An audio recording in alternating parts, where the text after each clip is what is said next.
Welcome back to Tenza Motorsports, and today we're doing more Royal Purple. We're gonna go back to the 330 Ci that I've got here. I had a subscriber ask me to take the valve cover off again now that the car has some more miles on it.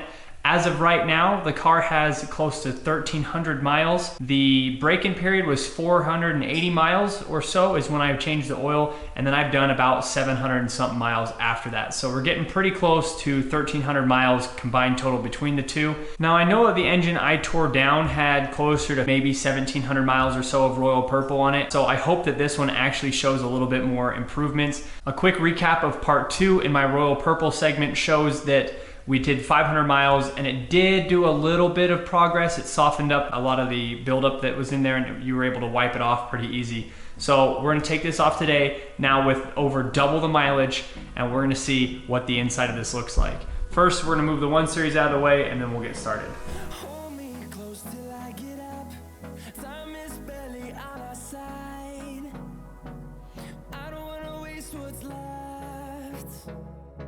The storms we chase are leading us, and love is all we'll ever trust.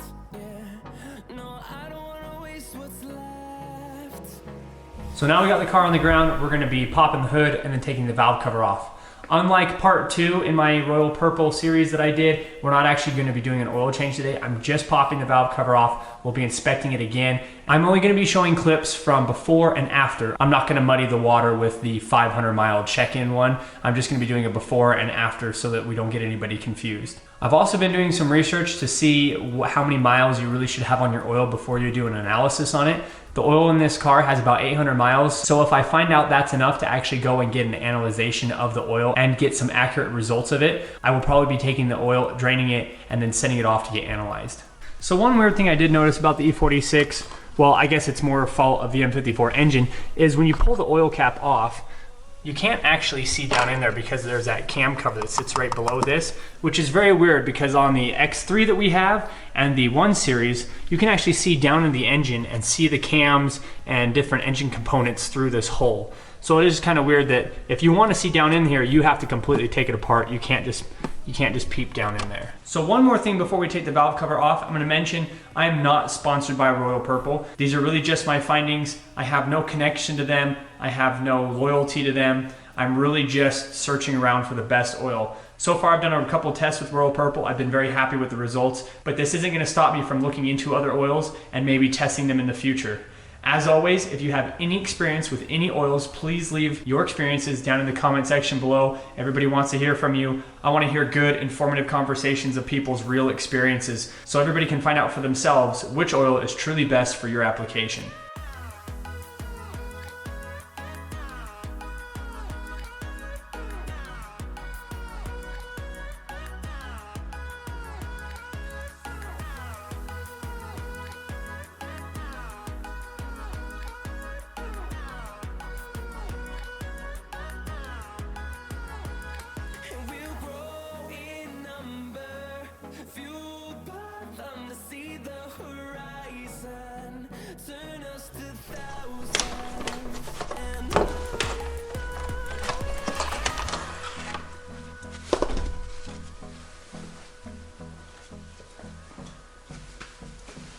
So already I can see a little bit more progress than what we had before. I'm gonna grab a flashlight real quick here. Now, I had some people commenting before that, oh, you're using light and you're making it look better or enhancing it or something.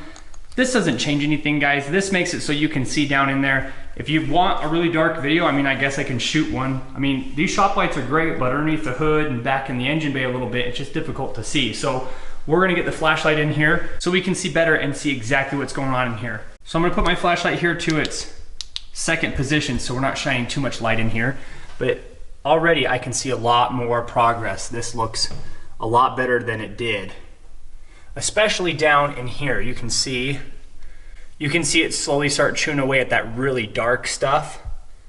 There's another section down in there. These cam mounts are pretty much clean now. Cams look really good themselves. Let's take this other cam cover off real quick so we can see the intake side.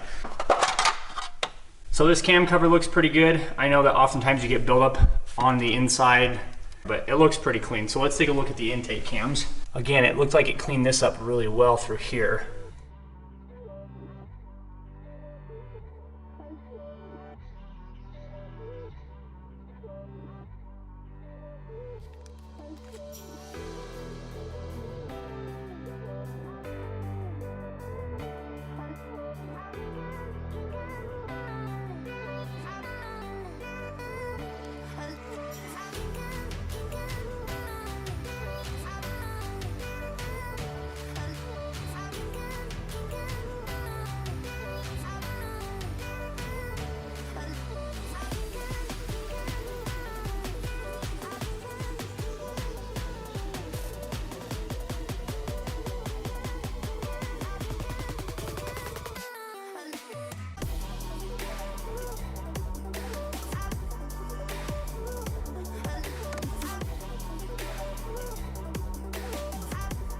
Now, before I wrap this up, I want to look at one more thing. We're going to take a look at the valve cover again. Now, I had a lot of comments saying that the exhaust side was clean because the exhaust side gets hotter, and I guess that would help get the buildup out of here. But I know that that's not true because I've pulled these off before, and every single one of these little squares and rectangles look like this. You can see there's quite a difference between that dirty buildup there and one that's clean. So I've been doing some more thinking, and the reason the intake side is still dirty is because of this. If you look here, this perfectly matches up, and this cover is stopping oil from spraying up into the top section of this valve cover. So you can see in there it's all dirty, and over there it's clean. That's where that sits. So you've got oil on this side spraying up and hitting the valve cover, and on this side it sprays up and hits that cam cover, and it doesn't actually ever hit the valve cover itself.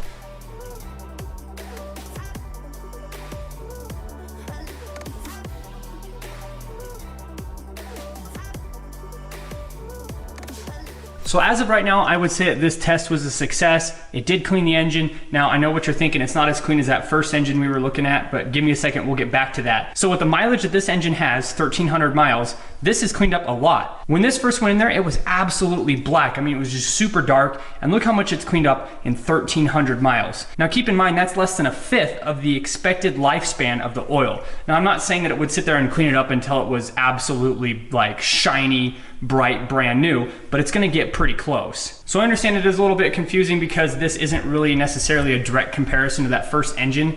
And I've been getting a lot of comments, especially on part 2, where people were saying, hey, you know, 500 miles isn't really long enough to get anything done, which is very true. What I was trying to do, and what I'm still trying to do by taking this off in increments, is I wanna see that turning point. I wanna see where this engine really starts to become clean.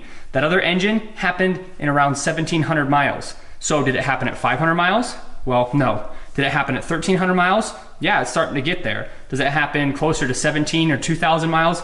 Probably a little bit closer to that number. That's why I keep taking this apart in increments and trying to figure out at what mileage does it actually clean up. Because knowing this information would make me want to think, okay, if it cleans up in a certain amount of miles, I would want to run the oil and then change it. So if I know that this cleans up the engine in 2,000 miles, why would you want to run another 8,000 miles, because most synthetic oils can do close to 10,000 miles, why would you want to do 8,000 miles with dirty oil? So once you've made a swap to a Royal Purple or one of these other high detergent oils, you're going to want to run it and keep a really close eye on it and then change it. But at what mileage do you change it? That's the question I'm trying to answer. So from my experience, it looks like around 2,000 miles, and then I would change it, and then after that you should be good to go. You shouldn't have to worry about it too much. Now, as much as I'd love to tear this engine down and show you the rest of it, you guys have already seen the inside of it if you've been watching my M54 rebuild series. The bottom end of this engine is completely clean. Everything's been replaced, all the gaskets, piston rings, all that stuff has been cleaned and replaced. So the bottom of this engine I know looks good. The top end here was the only part that was dirty.